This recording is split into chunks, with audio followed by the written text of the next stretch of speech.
Mani sauc Mārtiņš Zvidriņš, man ir 21 gads, pilns 21 gads. Es mācos banku augstskolā, uzņēmējdarbība 2. kurs.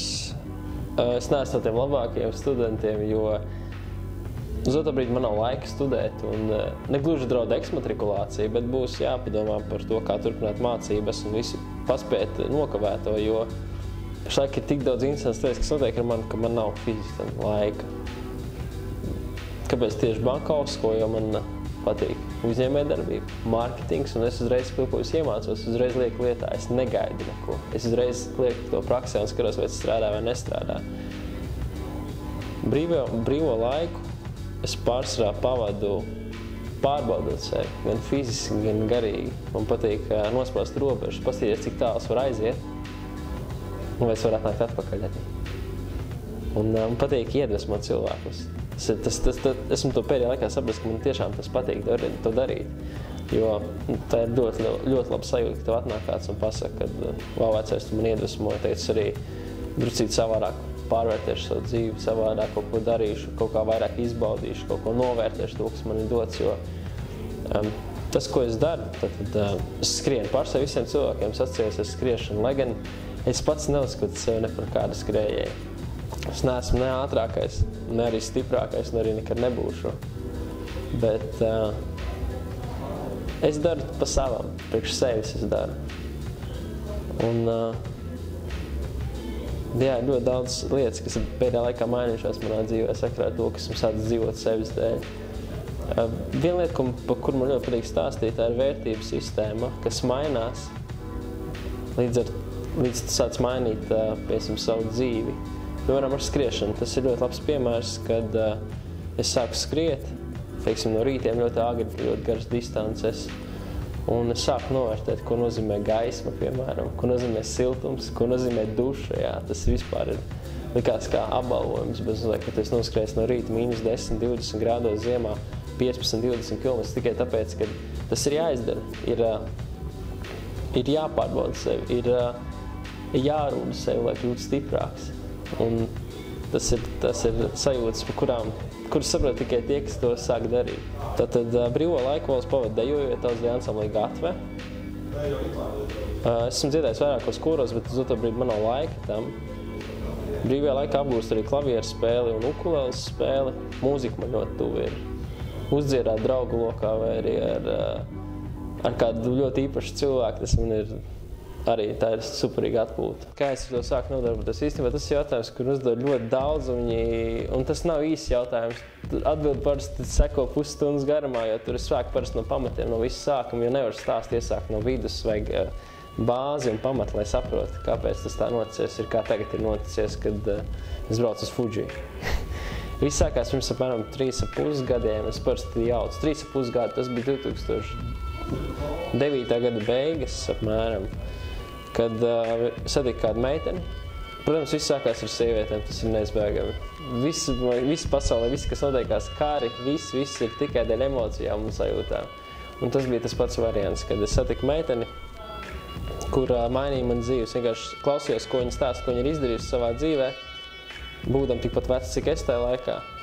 Es klausījos, un viņa jautāja, ko tu, Mārtiņ, esi izdarījis? Un es neko viņai nevarēju pateikt, jo tajā laikā es biju 24/7 spēlēju datoru, es biju datoratkarīgs čoks, kas tusēja pie stadiona, ēda semenes. Tāds, standarta tāds nekāds cilvēks. Un, ka es viņai nevarēju neko pateikt, protams, man viņa ļoti iepatikās, un ka es viņai nevarēju neko pateikt, un viņai, palika tāds nekāds iespējas par mani. Tas man atstāja tādu dziļu, tādu negluži traumu, bet vēlmi mainīties, mainīt kaut ko savā dzīvē, lai es iepatikos šim cilvēkam. Un tas, es domāju, nospraudu mērķi, labi, es noskriešu pusmaratonu. Es sagatavošos noskriešu pusmaratonu, ko es nekad neesmu darījis. Es gatavojos, es to izdarīju, un tad bija āķis lūpā. Es sapratu, ka vēl vajag, ir iepaticies. Es sāku vēl skriet pusmaratonu, sāku skriet maratonus jau. Tā maratona bija pa īsi, es pārgāju uz kalnu maratoniem. Un jo vairāk es skrēju, jo vairāk es sevi, teiksim, tā attīstīju. Sākotnēji mērķis nebija kļūt fiziski tādam, teiksim, spēcīgam, kā parasti mūsdienās cilvēkiem, kas iet atlētisko zāli, mērķis uzkučāties lielam. Mans mērķis bija kļūt sīkstam, tādam, kas spēja daudz panest un izturēt daudz triecienus. Jo tas, man liekas, tā ir labāka īpašība nekā būt tīri fiziski stipram, tādam, kas spēj celt un būt ātrs, piemēram. Un vēl viena lieta, ko es uzreiz gribu pateikt, lai varbūt kāds neiebežās, kad nekad neizvirziet par mērķi cilvēku vai sajūtas. Nospodiet par mērķi jebko taustām, jebko, bet tikai ne cilvēku un viņa sajūtas. Tas beigsies noteikti katastrofa, kā manā gadījumā. Protams, lai kā es centos, lai kā es kaut ko darīju un cik augstu es kāpu, es nevarēju neko mainīt tā meitenē. Viņai vienkārši nebija nekādas sajūtas pret mani. Protams, es iegrimu ļoti dziļā depresijā un tur sāku vēl vairāk skriet un gribējās palikt niknis ļoti sevi iekšēji par to, ka kāds tik netaisnīgi pasaulē iekārtots ir. Bet tā notiek katram, esmu saprast īstenībā, ka mans dzīves stāsts reāli ir izdzīvojis katrs un vēl izdzīvos vairākas reizes. Un, protams, uzvedās vēl kāds cits cilvēks, kas man izglāba no šīs bedres. Un es iegāju tādā pareizā gultnē. Vairs nebija mērķis būt pirmajam saistībā ar skriešanu. Pieksim, sākumā bija tā doma uztrenēties būt pirmajam pusmaratonos, noskriet visātrāko laiku, skrieties tā kā ar citiem, sagraut citus, bet tagad, kad man, teiksim, tā meitene izvilka no tās bedres, es sapratu, ka galvenais nevis ir būt pirmajam, bet būt par sevi, būt tādam, ka pašam ir prieks. Un man sapratu to, ka man paliek prieks, kad es daru kaut ko, kas palīdz citiem, kad, piemēram, ideāls variants sacensības, piemēram, riteņbraukšanas, kuras piedalos, kad es piedalījos agrāk, es atceros sacensības, kad es braucu, un mēs atliekam ar pāris vīru grupiņu no lielās grupas, ir pretvējš, un mēs nevaram pievilkt klāt. Riteņbraucējs sapratu, nevaram pievilkt klāt grupai. Un es sapratu, brēns, es varu saņemties, pievilkt visu savu to grupu klāt pie grupas, un tad es pats nebūs var spēku turpināt, bet es būšu viņus pievilcis klāt, un tad viņi tiksim, aizvējā sēdēsim, un tad tiksim līdz finišam. Un, es arī tā izdarīju, ja teicu, es sēžās aiz man rata, un es tā uzvilku riktīgi pieraugu klāt grupai. Protams, es pēc tam atvaļīju, nevarēju vairs pievilkt grupai, bet vismaz čaļi pēc tam pateicās finišā, kad vecais tu pievilku mūsu klātai grupai. Un tā bija daudz labāka sajūta nekā nobraukt 10 vietas ātrāk kā kāds cits. Un tas ir arī tas, ko es tagad daru. Es cenšos darīt lietas, lai vienalga, kurš es palieku, es vairs neskrienu pa vietām pret laiku vai pret cilvēkiem. Es sacenšos pret sevi, pret lielāko ienaidnieku, kas vien var būt, man liekas. Tas, ko es uzskatu par savu sasniegumiem tādiem lielākajiem dzīvē, kad es atradu, tas varbūt nav tāds tā kā izmērāms kaut kādā vietas skolā vai kaut kādā sacensībās, bet es kaut kā dabūju to klikšķi, ka es sapratu, kā tieši man ir jādzīvo pareizi, lai es justos labi, ka man patīk riskēt, uzņemties riskus. Un tas sasniegums, ko es uzskatu, ir tas, ka man nav bail. Man nav bail krist, kāpt augstu un krist vēl dziļāk un tur atkal rausties augšā, jo kā es saku, man ir tas teiciens krist un celties, krist un celties, krist un celties un vienreiz nepiecelties. Un tas ir tā, ka tu visu dzīvi cīnies un kā jau dzīve beidzās vai nevienā mirklī. Bet jā, tas sasniegums ir tas pats Mont Blanc skrējiens, kur vajadzēja ļoti ilgi gatavoties, 2 gadus, kamēr es vispār tiku līdz turienai. Kamēr es tiešām izvilku līdz galam to finišu, arī dabūju, ka man draugi, noteikti bija draugi, kas man izvilka, gan tie, kas bija mājās, gan tie, kas noteikti bija trasē, kas mani atbalstīja, kas mani vilka, kas mani visādi palīdzēja arī trasē iepazīt cilvēku, kas nakts vidū pilnīgā miglā, mēs pārskanam pāri ledājam, un tur viens vācietis es reāli jau guļu trasē, un viņš man beidzās pārtika kalnos, viņš man iedod savu pārtiku un saka, vecais, mums ir jātiek līdz kontrolpunktam, turies, un es skrienu pa priekšu, un viņš skrien aiz manis tikai tāpēc, lai es neatpalieku. Viņš man visu laiku dzēna, un mēs aizskrienam uz to nometni, piemēram, uz to kontrolpunktu nakts vidū, un tur latviešu draugi man saka, kā tu tik līdz šajienei? Un es saku, tas vācietis man izglāba, viņš man aiztrenkāja līdz šajienei tādās tempos. Un mūzika manā dzīvē ir sasniegums, kad man ir bijis tas gods dziedāt un vairākos koros un ansambļos un iemācīties spēlēt ukuleli patstāvīgi. Varbūt ne tik profesionāli, bet kad tu piesēries un dari un strādā. Es to uzskatu sev par sasniegumu. Varbūt tas citiem nav tāds sasniegums, es spēlēju klavierus pašmācību ceļā iemācīties. Tas nav nemaz tik grūti. Ja tu kaut ko gribi, tad to var izdarīt, ja tu to dari. Tātad mērām sasniegumu varētu būt tas pats Fuji, kas tagad negluži tā aizbraukšana un noskriešana, bet tas veids, tas sīkstums, tā neatlaidība, kur man tad cilvēks apsveic, ka man tāda esot. Tāda īstenībā ir katram vienkārši, jūs to neliekat lietā. Tātad par Fuji. Tad reāls starts Fuji vulkānam. Pie Fuji vulkāna ir pēc 10 dienām. Tātad, kas ir izdarīts tāds ievērības cienīgs, kas ir vērts pastāstīt un vispār par to pasākumu. Tātad Fuji skrējiens ir 161 km garš skrējiens apkārt Fuji vulkānam, 360 grādu skats apkārt visam vulkānam, 9000 augstuma metri. Tas nozīmē, ka, ja būtu 9 km augsts trepes, teiksim tā novietotas, tad visas distances laikā pa šīm trepēm būtu jāuzkāpj augšā. Visas 161 kilometrā viņas izdalīts tie augstuma metri. Tas tā viegli izskaidrojot, man liekas. Reliefs ir gan kalnu takas, gan meži, gan ezeru krastiem, gan pļavām. Reliefs ir, neviens Latvijas vēl nav bijis, un tur tā skrējas, līdz ar to ir vienīgi pēc bildēm un video materiāliem, ko esmu redzējis, bet izstāsta diezgan iespaidīgi. Kontrollaiks ir 46 stundas, 800 dalībnieki no visas pasaules.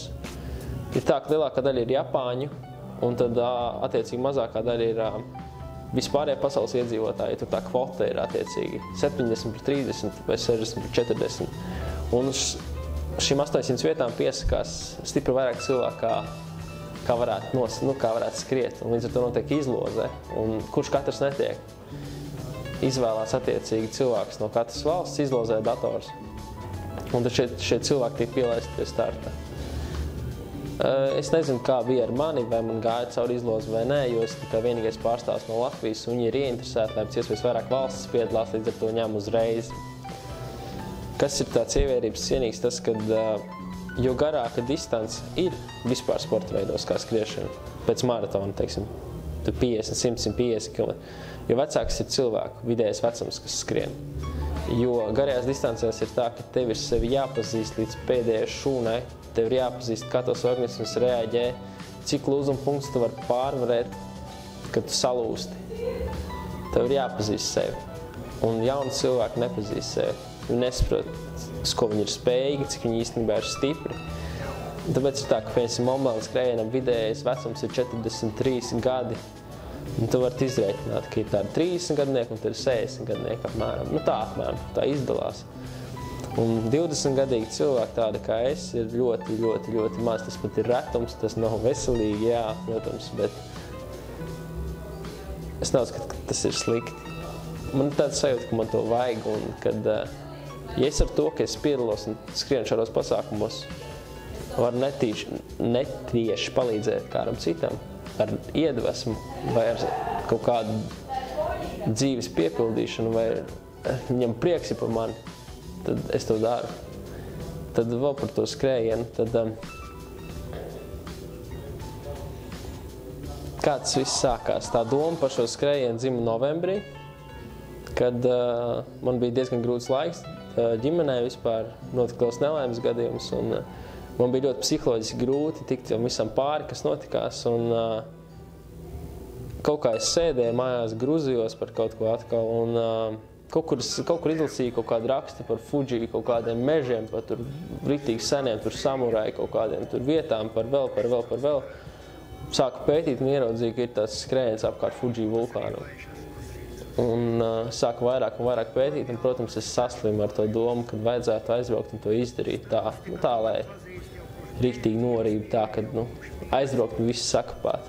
Tas niknums baigais bija uz sevi, gribējās izlādēties, noskriet visas lietas, jo vēl viena lieta, ko esmu pamanījis, jo cilvēkam ir lielāka problēma iekšā, ar kur viņš netiek galā, jo viņam vajag garāku distanci noskriet, lai no tās tiktu vaļā. Tas ir proporcionāls problēmai.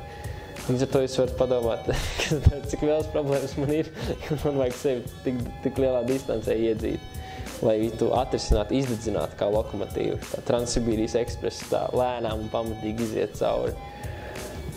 Un jā, tad novembrī man dzima tā doma, ka vajag to izdarīt. Protams, kad es to sāku pētīt un darīt, līdz pēdējiem pieteikšanās datumam palikusi apmēram nedēļa. Summa, kas ir jāiemaksā, lai pieteiktos, ir 38,000 jēnas, jeb tuvu pie 300 latiem. Protams, man tādas naudas nebija.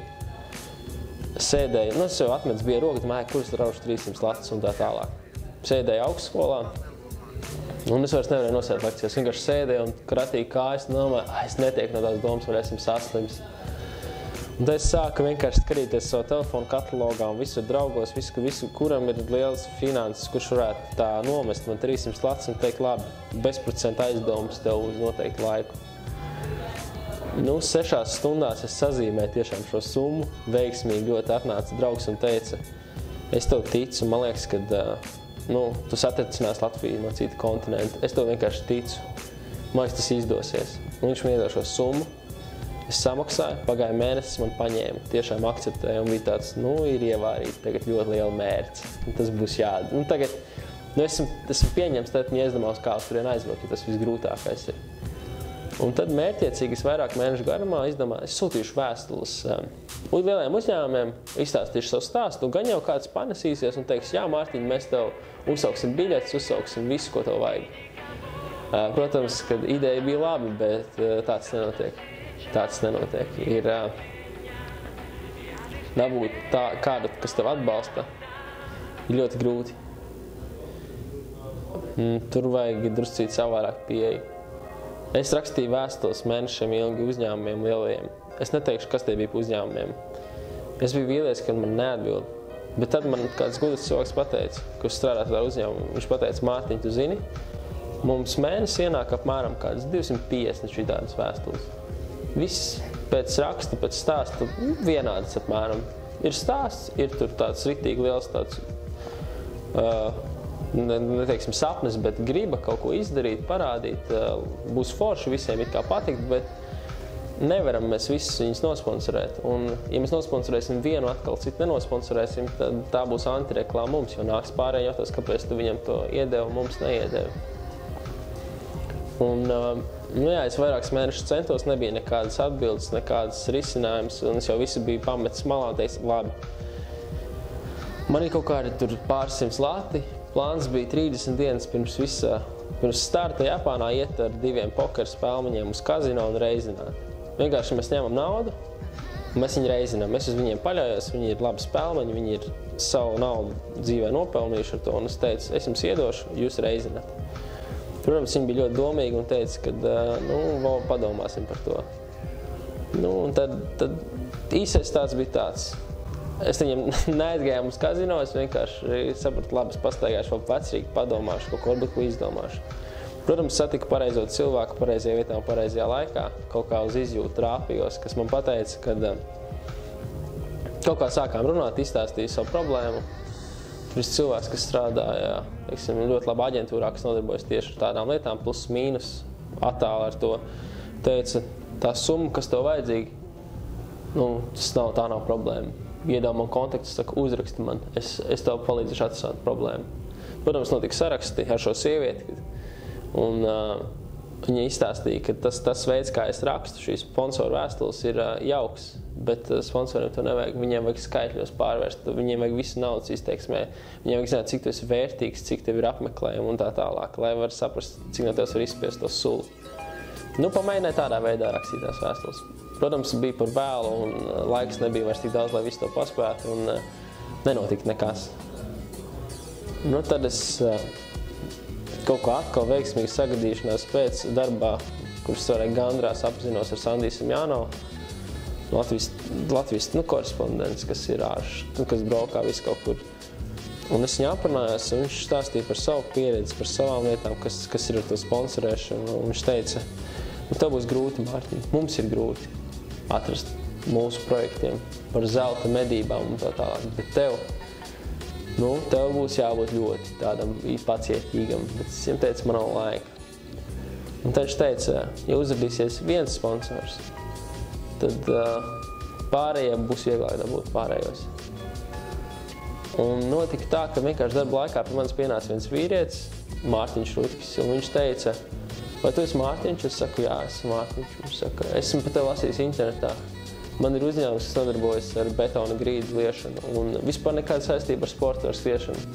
Bet es skatos, kā tu tur centies izsisties, kā tu centies dabūt kaut kādu biļeti, līdzekļus uz turieni.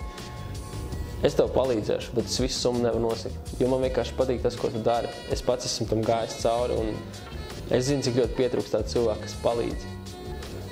Un es, protams, biju pārsteigts, kas uz dīras tev atnāk un saka, es tev palīdzēšu.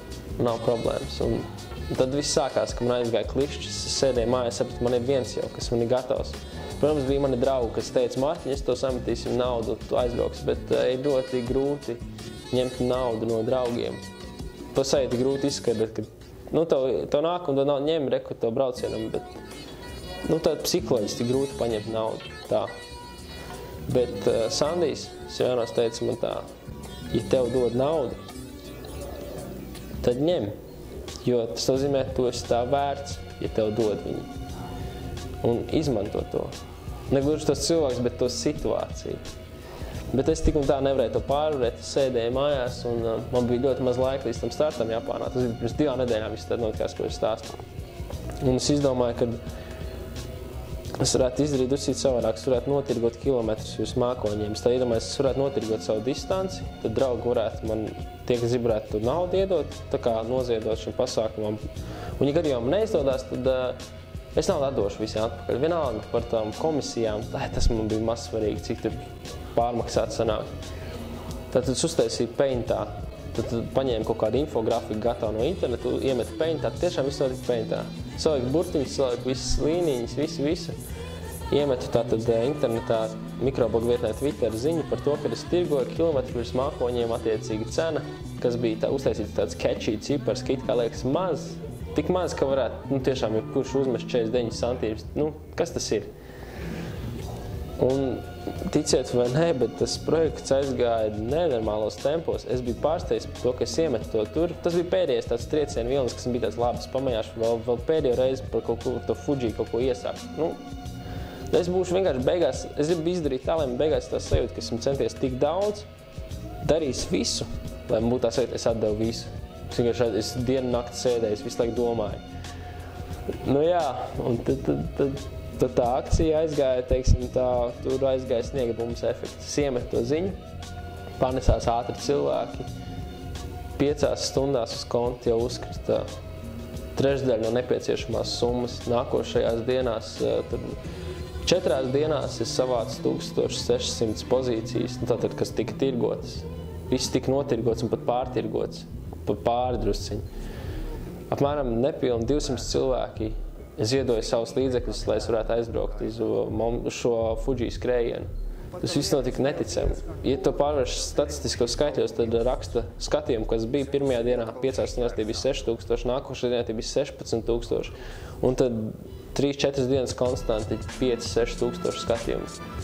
Es vienkārši sēdēju un es saprotu, ka esmu ievārījis laikam kaut ko ļoti starpkontinentālo mērci. Mērcis tas ir apzīmējums ļoti sarežģītai situācijai, kur ir jāizstreg un jāatrisina. Un tad es sāku izjust ļoti lielu atbildību un, teiksim, tā psiholoģisku slogu. Tas nav slikti domāts, bet es, piemēram, eju kaut kur Vecrīgā, pastaigāju, satiekos ar draugiem, un viņi man satiek, un viņi saka, Maltas Mārtiņ, kad tā izdarīja. Vajadzēja saņemt to tā izdarīt. Un viņi parasti beidz sarunu ar to, ka es tev ticu, ka tu to izdarīsi. Un es vienkārši tev ticu, ka tu aizies un noskries bez problēmām. Un redziet, te ir tā lieta, ka 160 km noskriet, es puslīdz saprotu, ko tas nozīmē. Bet ir grūti skaidrot cilvēkam, kurš, piemēram, nav skrējis maratonu vai piedalījies 24 stundas sacensībās, ko nozīmē tāda slodze. Tas ir, tu pārkāp sev vairāk reizes pāri tajās 2 dienās nekā vidusmēra palākais cilvēks visā savā dzīves laikā. Runājot par Fuji, es nevaru apsolīt, ka es to izdarīšu, ka es noskriešu 100%. Bet es nesaku, ka es to neizdarīšu. Es atdošu visu. Nē, es visu nevaru atdot, es neatgriezīšos. Es atdošu tik daudz, lai es varu atgriezties. Es ar visām 4 cīnīšos, lai es tik tālu, cik man, teiksim tā, prāts ļauj. Jo, ja es paļaušos tikai uz savām, teiksim tā, uz garu, tad man ļoti bail, kad mans organisms to nepanesīs, jo kaut kā ir sanācis, ka esmu neiemācījies, bet ka vienā brīdī aiziet šķirms iet un tev vienalga. Tu vari iet tā, nežēlstībā. Tev vienalga tu nejūti par sāpes. Ir tāds viens brīdis, kad aiziet. Varbūt no tā druscīt ir bail, ka tas varētu notikties, jo ļoti gribās finišēt. Lai parādītu cilvēkiem to, ja tu kaut ko ļoti gribi un ļoti centies, pat šādas neiespējamas lietas ir nokožamas, ir pa mazam gabaliņam, viņas var iznīcināt, ja tikai ļoti, ļoti gribi un tic sev. Ja es uzskatu, ka, piemēram, kā es par sevi un ko ticību, ja runājam, tad es uzskatu, ka esmu Dievs pats sev ar baznīcu sevī. Un kad es lemju par savu dzīvi, nevis kāds cits. Un, ja es ļoti ticu sev, tad es varu izdarīt ļoti daudz. Tad Baltais kalns ir 9 vīru specvienība. Un patīk viņi savu par sajūtu inženieriem. Esmu viens no viņiem. Mēs veidojam pasākumus, kas pārbauda un pārliek cilvēku fiziskās un garīgās spējas. Un tas, ko mēs darām, tad mēs veidojam pasākumus, kas ir vairāk, teiksim, tādi, ja es esmu redzējuši filmu Nārniju, kas ir pilnīgi fantāzija, fantastika kaut kāda. Mēs darām to pašu. Mēs realitātē uztaisam vienkārši lietas, par kurām cilvēki nekad nespēs iedomāties, ka viņiem liksies, ka viņi nav šīs pasaules. Varat apjautāties cilvēkiem, kas piedalījās Miera muzejā. Tas bija piedzīvojumi pārgājiens 35 stundas pa Latviju, visādi uzdevumi. Vispār nekas nav saprotams, nekas vienā brīdī nolaupa mašīnu, citā brīdī tu esi zem zemes Rīgā vienā bunkurā, kur sprāks granāts, tu kaut kur skrien pakaļ kaut kādi cilvēki, tevi medī. Tad tev iedzen pirtī, kur tev 5 pirtnieki, visu laiku slāni, tev jāliek puzle, jāatdzer alus, tu nesaproti, kas notiek. Un, protams, pildot šos uzdevumus, ejot cauri šai piedzīvojumu spēlē, tā nav ne orientēšanās, es uzskatu, ka tas nav nekas līdzīgs kā lūzumpunktam, ežiem vai piedzīvojumu garam vai kaut kas tāds. Tas nav team buildings, tas ir vairāk team crashings. Es paņemu savās cilvēkus kopā un es pa vienam viņus iznīcinu. Viņi zina, kad es smaidu viltīgi ar saviem čomiem un ka es pa vienam viņus mēģināšu iznīcināt. Un viņu uzdevums ir būt pēc iespējas stiprākiem, vienam otru saliedēt un turēties kopā un neļaut man viņus iznīcināt. Jo spēle ir pret mani, pret uzdevumiem. Un tur ir tas, kas notiek šajās spēlēs, tas ir neaprakstām. Piemēram, cilvēki parādās savā patiesās sejas. Viņš beidzot redz, kāds viņš ir īstenībā bez maskām, ka viņš tiešām instinkti atcerās, ka viņš ir izdzīvot, piemēram, ir izbalsošanas. Diezgan stāvam vienkārši nakts vidū un es saku, tagad balsojam, kurš ies mājās. Pēc 100 noietiem kilometriem, kuram jāiet mājās. Kurš nav vietni, kurš ir ēnkurs, kurš bremzē komandu. Un tad viss tiek izdarīts ļoti psiholoģiski liels sloks uz cilvēkiem, un viņiem ir jāpārvar šis. Viņiem ir ātri jāpieņem lēmumu kā dzīvē. Ja viņi nepieņem ātri lēmumus, viņi ido ārā. Un cilvēkiem patīk nostīties, kā kāds iet prom. Piemēram, ja 10 cilvēku grupa un kāds izkrīt, tad tie, kas paliek, viņi jūtas ļoti priecīgi, jo viņi redz, ka esmu stiprāks nekā es domāju, un likās es pirmais izkritīšu. Par to arī tas viss ir. Par iepazīt savas sajūtas. Tu sajūti lietas, kuras nekad neesi sajūtas, bailes. Bailes, kuras te uzrodās 6 sekundes laikā, paniskas bailes. Jā, mēs to varam izdarīt. Nav problēma. Iedzinām tev bunkurā, kur karājās, tur, teiksim, kaut kādi, nedzīvi dzīvnieki, jā, un tad tev tur nāk virsū cilvēks ir izskapti, un tas viss notiek, piemēram, mežā, zem zemes kaut kādā bunkurā, tas vislabākais variants, un tevi steigā jāmeklē kaut kādi savu draugu, jāsien vaļā. Mēs to varam, nav problēma. Tad vienmēr tās lietas, kas man ir uztraukušas, tās negācijas un barjeras, kā teica, tie hesi lielie, ir bijuši citu cilvēku domas. Īstenībā es vienot un neesmu ticis pāris to strādāju, kad man jau teica, ka vienmēr būs kāds, kuram tu nepatiks, kuram būs kaut kas slikts, ko pateikt par tevi, un vienkārši tiec tam pāri, neņem to pie sirds. Un tas, kas man agrāk ļoti rūpēja, ir tas, ko citi domā par mani. Viss, piemēram, perfekts piemērs. Es sāku skriet, es uzvilku tās piespilotās skrēja bikas un tam bija tās šausmas. Tas izdos tik nērts skrienot pirmās reizes, pilnīgās es izdos pēc pēdiņa. Vienkārši man likās, tik slikti, ātrāk jātiek mājās. Tas ir tā, man likās, citi domā, ka es padomās, ka esmu kaut kāds galīgi nepareizs cilvēks. Pēc tam jau es sapratu to, ka man palika vienalga.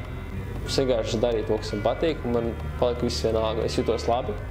Viss man vairs nerūpēja tik ļoti, ko citi domā par mani, ko viņi tieši domā, bet man bija grūti, ka viņi man kaut ko teica. Tas vairs vienos, ja mēģina tikt pāri tām lietām, tām negācijām, ko dažkārt nākas lasīt internetā, kad ir brīži tādi, kas tu izlasi, kas, piemēram, ir rakstīts, un tie pat nav meli, tā ir patiesība, kaut kāds ir beidzot pateicis skaļi par mani. tad rokas nolaižās un atnāk kāds un pasaka, saņemies. Taču, varbūt viņam ir sava veida taisnība, bet, man ir sava taisnība arī, un es saku, viss ir krūti, dari, turpiņ to darīt, tad to sanāk. Un tas atkal, teiksim, rokas paceļās. Tas barjeras vēl. Protams, ir mūžīgā cīņa ar sevi un par sevi. Kad ir bail. Bail ir no sāpēm un no riska un tādām lietām, bet to esmu pārvarējis. Esmu sapratis, ka jebkurā gadījumā mēs beigās mirsim. Un tad, ir vienkārši jāspēlē uz visu banku. Ja, tad tās sajūtas var dabūt to visu amerikāņu kalniņa efektu, ka tu uzbrauc augšā, nobrauc lejā, un tad superīgi uzbrauc augšā, un ir tās visas sajūtas, viss. Tu redzi dzīvi druscīt savādāk. Gan no pašiem augstākiem panorāmas skatiem, gan no lejas ir ļoti veselīgi pastīties uz dzīvi dažkārt. Sāc novērtēt lietas. Mans ieteikums arī būtu riskēt. Neturpināt. Jūs zināt, ka jums kaut kas nepatīk, vai jūs darat to, kas jums nepatīk, saņematies, nedariet to. Jo vienā brīdī jūs sapratīsiet to, ka tās sekundes, kas pēc tagad aiziet, viņas tu vairs nedabūs atpakaļ. Un kad tu dabū to sajūtu, kad saproti, ka tu nevari sagrābt laiku, ka viņš laiku tek, ka viņš rīt, tad atvērsies tās klikšķis. Man jādara tas, ko es gribu darīt, kamēr man vēl laiks. Ja man negribās mācīties pamat skolu, eju gleznot, eju spēlēt klavierus, braucu uz Sanjāgo ceļu, es daru to, ko es gribu darīt. Tas, ko es gribu ieteikt, tā kā saņemieties, riskējiet, jo risks atmaksājās. Un ja gadījumā jūs krītat, tad neuzskatiet, tā būs laba mācība, tā būs tā kā dzīves skola, tas būs ļoti veselīgi pat krist. Jo esmu tik daudz kritis un tik daudz cēlies, un es zinu, ka es aizvien kritīšu ļoti spēcīgi savā dzīvē, un es zinu, ka es celšos, jo tas ir jādara. Tas vienkārši ir jādara, ir jāiet, ir jādara, ir jāsaņemās. Ja jūs nevarat viens saņemties vai uzsākt kaut ko, tad meklējiet dombiedrus, kas arī cenšas, teiksim, uzsākt šo ceļu uz sevi. Jo galvenais ir īstenībā par sevi. Viss ir par sevi beigās. Lai kur jūs atapsieties, ar ko, bet beigās viss stāsts tik un tā būs par jums. Man ir prieks, ka beidzot kāds to dara. Kad beidzot kāds vāc kopā cilvēkus, kas, teiksim tā, spēja atvērt acis citiem vai spēja iedvesmot citus. Kad beidzot ir kāds, kas apkopo viņus tādā vienā skolā, vienā tādā veselumā. Jo man šķiet, ka mūsdienu cilvēkam, labi, tas ir tāds aplams priekšstats, kad ir sajūta, kad varoņi ir tikai filmās, kad viss notiek tikai labo, kad neticami stāsts notiek tikai filmās, kad, te Latvijā nekas nenotiek, viss ir garlaicīgi, viss ir ļoti slikti, ceļi brūk, naudas nav, viss ir slikti, bet tiešām prieks, ka ir tāds cilvēki, kas tiešām vāc kopā un parāda jauniešiem.